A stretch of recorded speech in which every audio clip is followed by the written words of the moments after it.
Next to arrive at the Abbey was the bride's mother, Carol Middleton. Accompanying her on the short drive from the hotel where they'd been helping Catherine with her final preparations, her son, James. He had been given the honour, as perhaps a sibling at any other wedding would, of being invited to read the lesson at the service. Carol's outfit won universal approval, including from James Sherwood. Carol Middleton made a very astute choice. She's wearing Catherine Walker, a great favourite of the late Diana, Princess of Wales. She also chose this wonderful powdery blue, which is genius because you know that the senior members of the royal family have to wear colour blocks. You don't compete with it. You know, you have to take a step back. And in the case of the Middletons, I think they were absolutely pitch perfect in the way that they dressed and the way they behaved at the wedding. As well as, I think, doing a remarkable job reading the lesson at the wedding, James Middleton looked simply immaculate. That was terrific tailoring, courtesy of Eden Ravenscroft, the oldest tailor on Savile Row.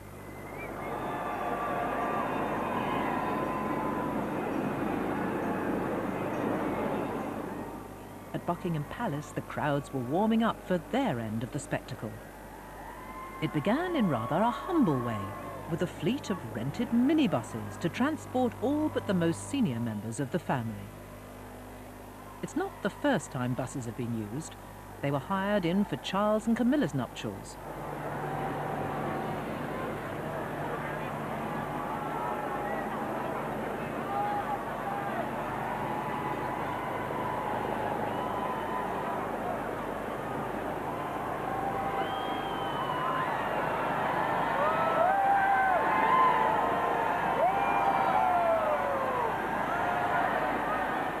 It was all part of a conscious effort to minimise security and keep costs down. But the buses were also a sign of the times as the monarchy embraces the 21st century. The crowds cheered as the convoy made its way to the Abbey, and most of the family looked amused to have arrived by a rather novel mode of royal transport.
For a woman who was once an air stewardess and is certainly not used to rubbing shoulders with kings and queens, Carol Middleton showed surprisingly few signs of nerves.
She was a model of elegance and composure as she made her way to her place in the abbey.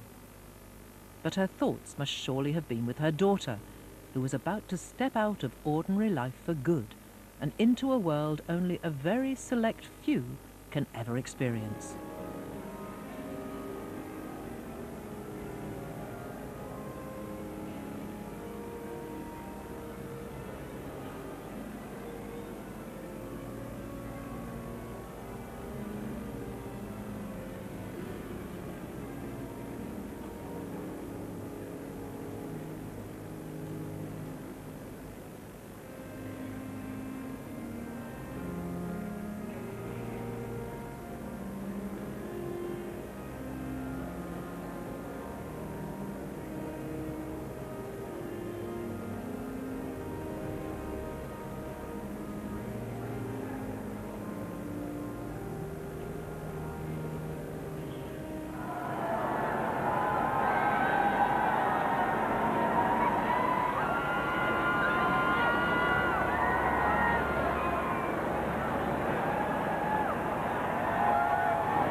We can see Lady Helen Taylor and her husband Tim Taylor, the art dealer, she wearing a rather beautiful blue coat embroidered on the hem.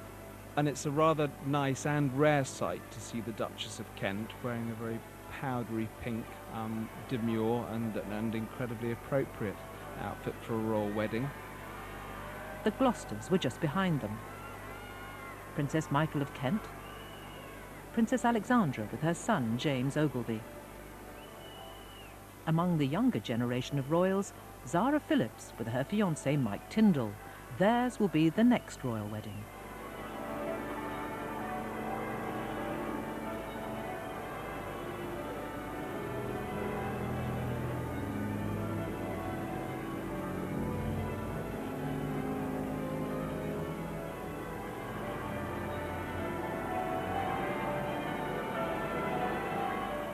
And Lady Sarah Chatto, the daughter of the late Princess Margaret, is arguably the best dressed at the royal wedding, wearing a ripplingly simple flying saucer hat.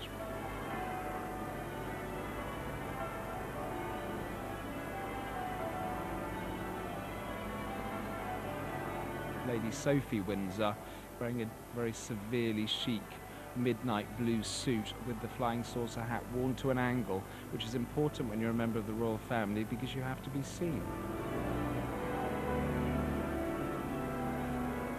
Peter Phillips and his wife Autumn.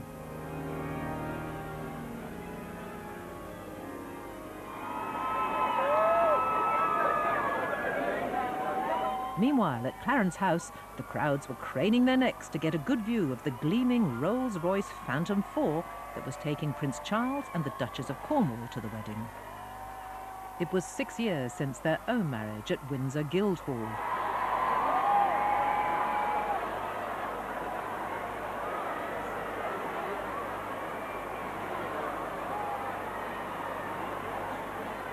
This was a day for a father's pride to swell, as he and Camilla saw for themselves the sheer number of well-wishers, now standing 20 deep, who'd come to celebrate with William.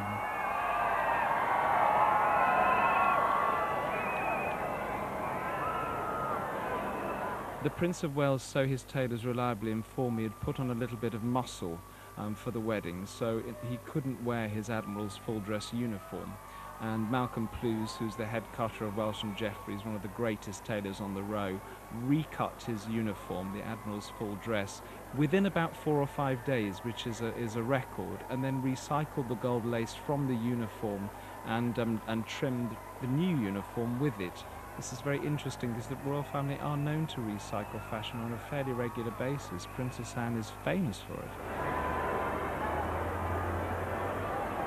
But it was the rather individual fashion taste of Princess Beatrice and Princess Eugenie which drew more comment than almost anything else.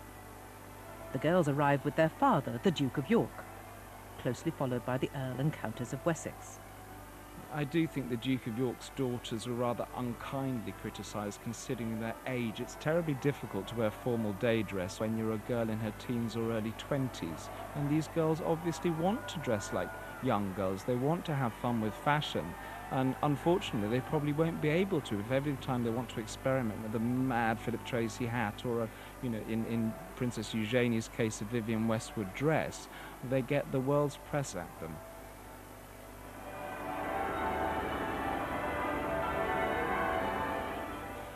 And actually, Princess Beatrice is wearing a rather marvellous nude-coloured Valentino couture coat. I mean, it's a really lovely piece.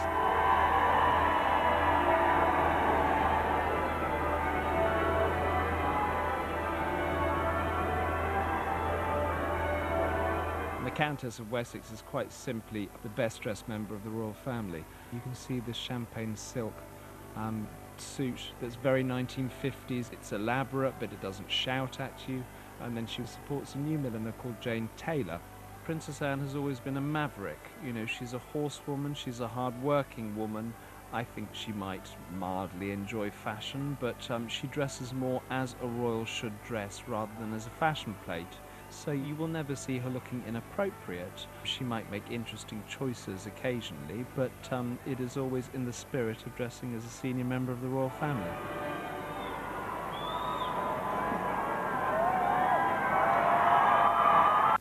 At Buckingham Palace, the departure of the Queen and Duke. Her chosen colour for this spring day, primrose yellow.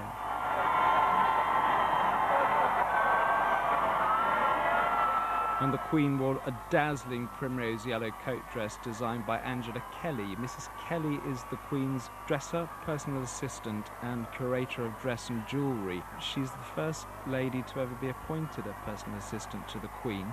And many of the Queen's dresses and ensembles have been commissioned in-house. We're told that they're in-house palace designs. So this includes the hats as well as the dresses and coat dresses. The three-strand pearl necklace that the Queen wears and invariably does wear when she's wearing formal day dress was given to her by her grandfather George V in 1935 to celebrate his silver jubilee.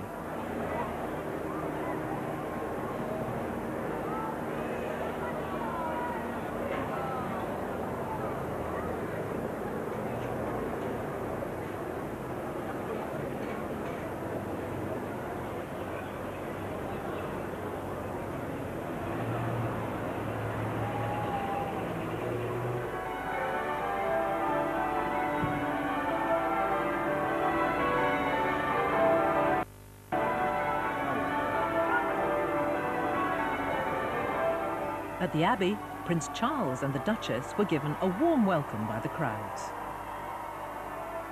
Camilla looked a little nervous, but her elegant costume was voted a winner. And the Duchess of Cornwall is looking increasingly like a Queen consort. She's wearing an Anna Valentine coat and dress in a very sort of simple silk, but look at the incredible embroidery, the beautiful work, but it yet doesn't overwhelm and it doesn't shout, "Look at me." It's the perfect dress for the stepmother of the bridegroom. And Philip Tracy shows that he can create maximum wonderful millinery with this wonderful piece with the great big broad brim upturned so you see the Duchess's face. And the Duchess of Cornwall was rather fortunate to have been loaned various pieces of jewellery from the Queen Mother's collection, and we can see one particular piece dazzling on her lapel.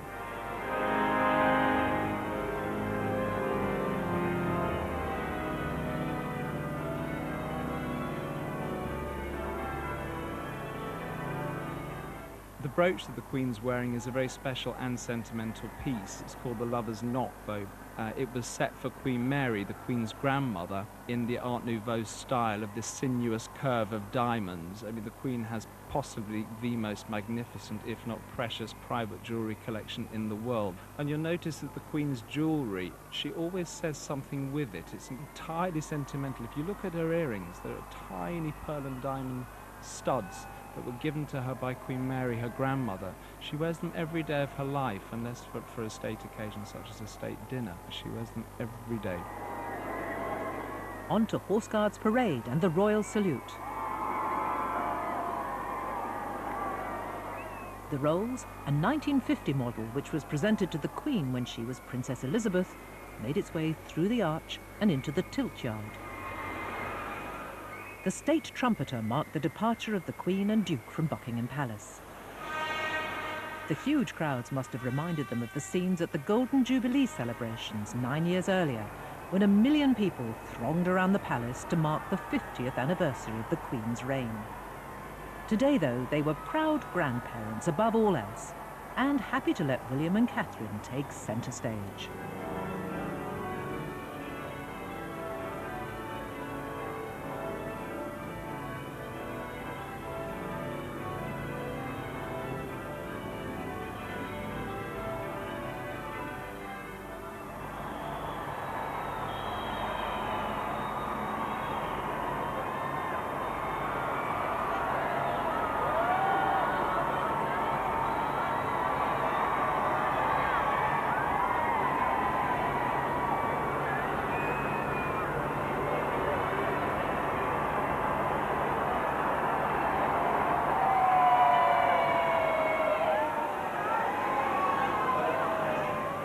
By now, the bridesmaids were en route. 4 little girls and 2 page boys, with Catherine's sister Pippa as maid of honour. What a day for them all.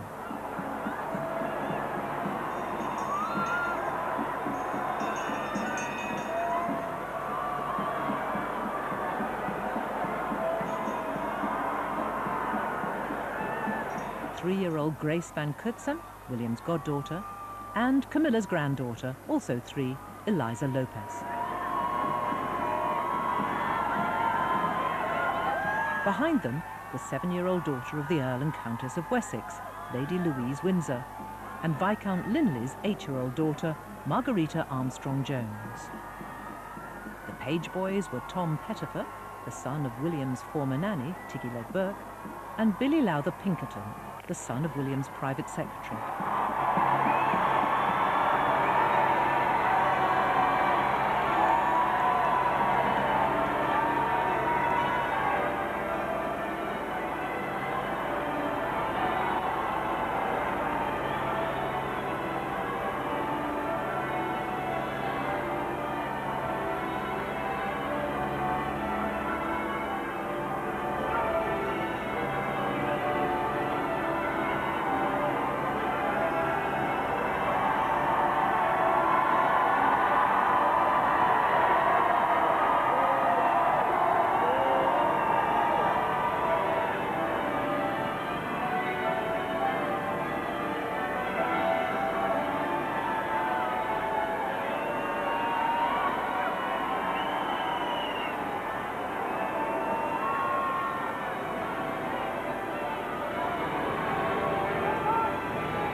A fanfare from the state trumpeters of the Household Cavalry marked the Queen's arrival at the Abbey.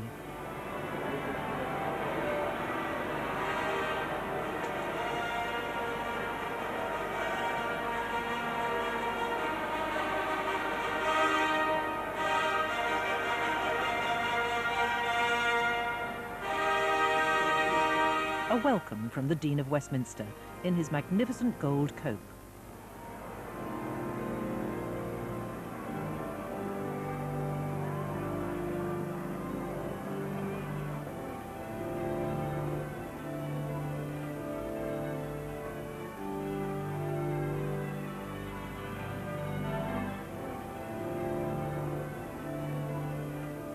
Prince Charles and his wife were there to greet the Queen and Duke.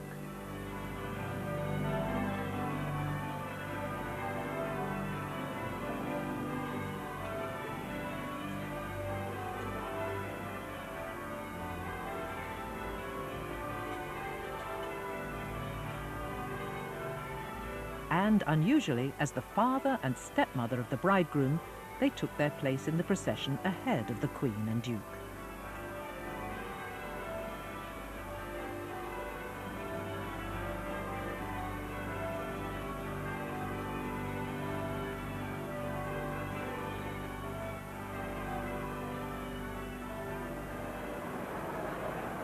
At the Goring Hotel, all eyes were on the specially erected porch and the Rolls-Royce Phantom that was waiting for Catherine.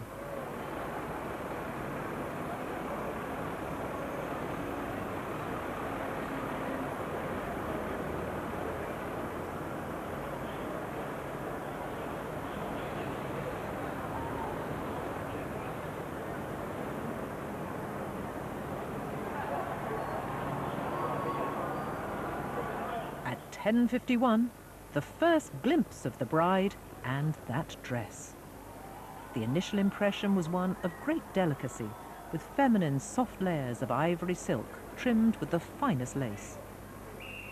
After weeks of speculation, the secret was out.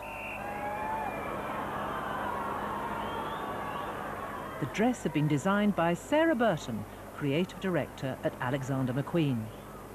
And she was on hand to help arrange the gown and its 9-foot train for the journey to the Abbey.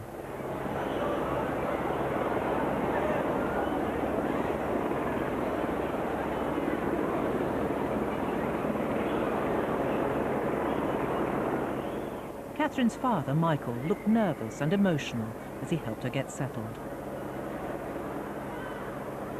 And here we had the first glimpse of the dress that I think took the world's breath away. It was designed by Sarah Burton for the house of Alexander McQueen, and it's an incredibly poignant and important moment in British fashion because Mr. McQueen passed away last year, and one didn't know whether the house would survive or not under the stewardship of Sarah Burton, but I think we can safely say that the house is in incredibly safe hands, if not hands of a genius when you look at a dress of this quality. It was commented on that this dress bears a close resemblance to Princess Grace of Monaco's wedding dress when she married Prince Rainier. I actually think that it's better. It's very interesting to me to look at the details, that as much of it was made in England as possible. The lace work on the bodice and on the hem was made by the Royal School of Needlework, and apparently Sarah Burton set up a design studio next door to the Royal School of Needlework in Hampton Court Palace, and a lot of the fittings were executed there because obviously the designer of the dress had to be kept top secret, and it was only given away probably the night before the wedding when a very eagle-eyed fashion spotter noticed a sort of figure huddled under a fur hat dashing into the Goring Hotel and identified her from her accessories as Sarah Burton. The crowds went wild. They loved what they could see. But we would all have to wait for the full impact of the dress until the bridal car reached Westminster.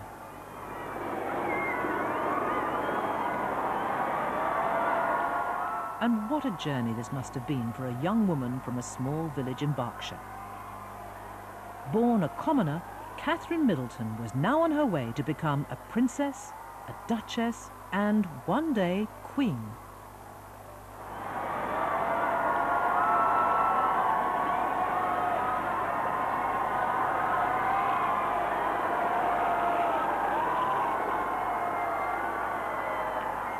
As the cheers and screams sounded around her and a forest of flags were waved, she seemed for all the world born to this role. Calm, composed, and gloriously happy. She was on the way to marry the man she loves. After all the speculation, her famously glossy hair was half up and half down, and she was wearing a tiara borrowed from the Queen. The tiara is very important and very sentimental. In fact, many of the royal jewels are very sentimental. It's called the halo tiara. It was set for the Queen Mother in 1936. It was then given to the Queen on her 18th birthday, but the Queen seldom wore it because she acceded quite shortly afterwards, and it really is the tiara of a minor princess, of a young princess, and it's exactly right and appropriate that Miss Middleton wore it as she went into the Abbey and then came out as the Duchess of Cambridge. It's almost a semaphore in diamonds for what we should be seeing of royal protocol in jewellery. This was no doubt the time when her father, Michael, fully realised how different his daughter's life would now be from his own. She was about to become one of the most famous and important women in the world.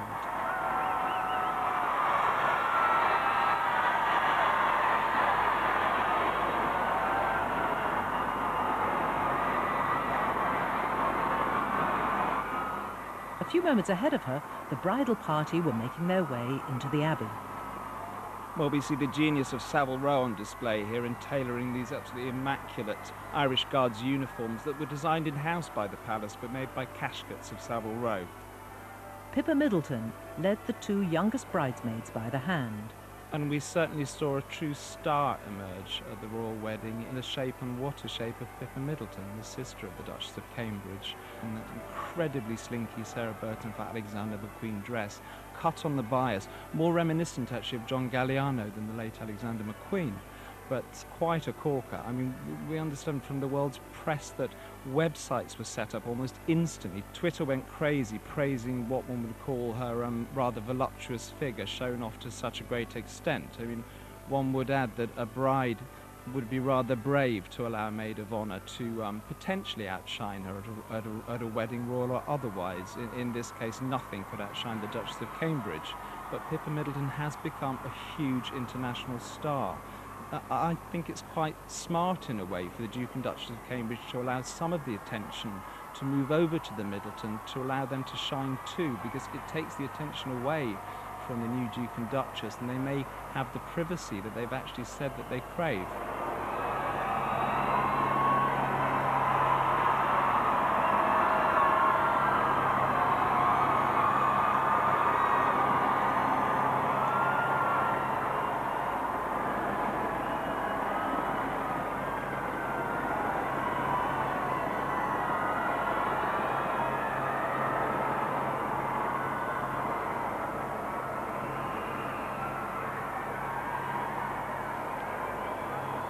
Meanwhile, the bridal car was approaching Horse Guards.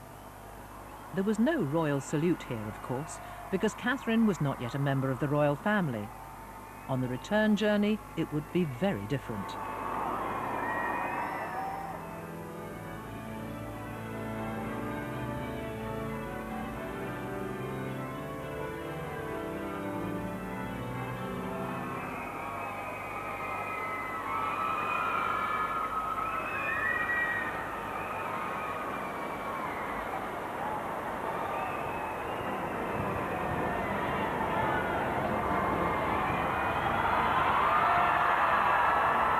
I did think that it was a very brave choice to use McQueen, because he is known to have a very gothic, very dark side. The house has that reputation for being quite black and quite sombre. So for a wedding it wasn't the most obvious choice, but McQueen also had a romanticism in his soul, I believe.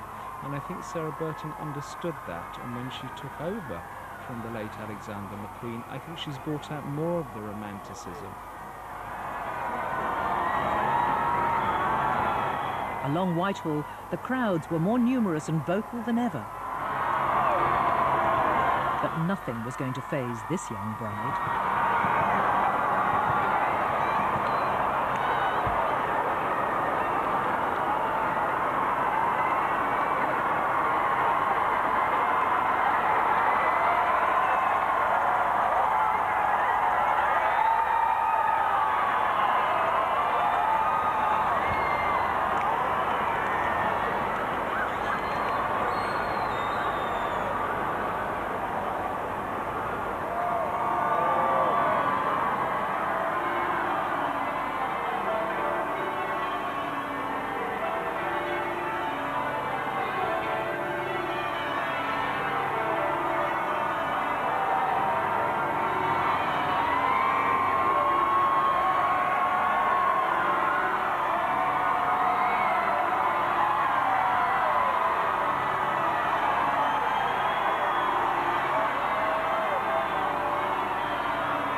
At a few seconds past 11 o'clock, the car drew up outside the Abbey.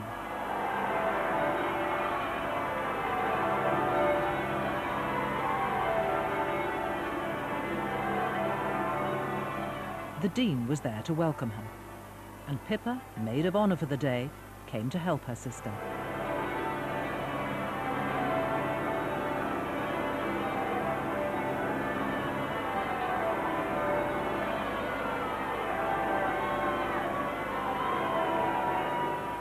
And this was the first chance for the crowds at Westminster and the television audience around the world to admire the wedding gown.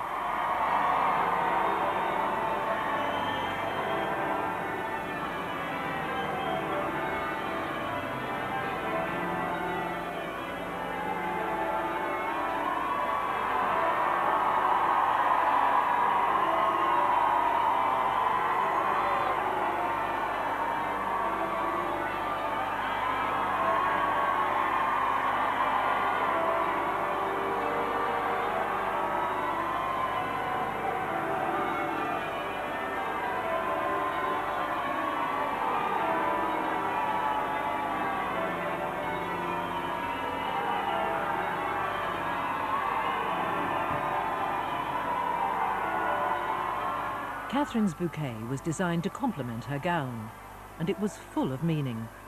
The lily of the valley signify happiness. The sweet William, not only her husband-to-be, but gallantry. Hyacinth represent constancy and love, and ivy, fidelity. There was also a traditional stem of myrtle, the emblem of marriage, from a plant grown by Queen Victoria, and a sprig from the myrtle plant used in the Queen's wedding bouquet in 1947.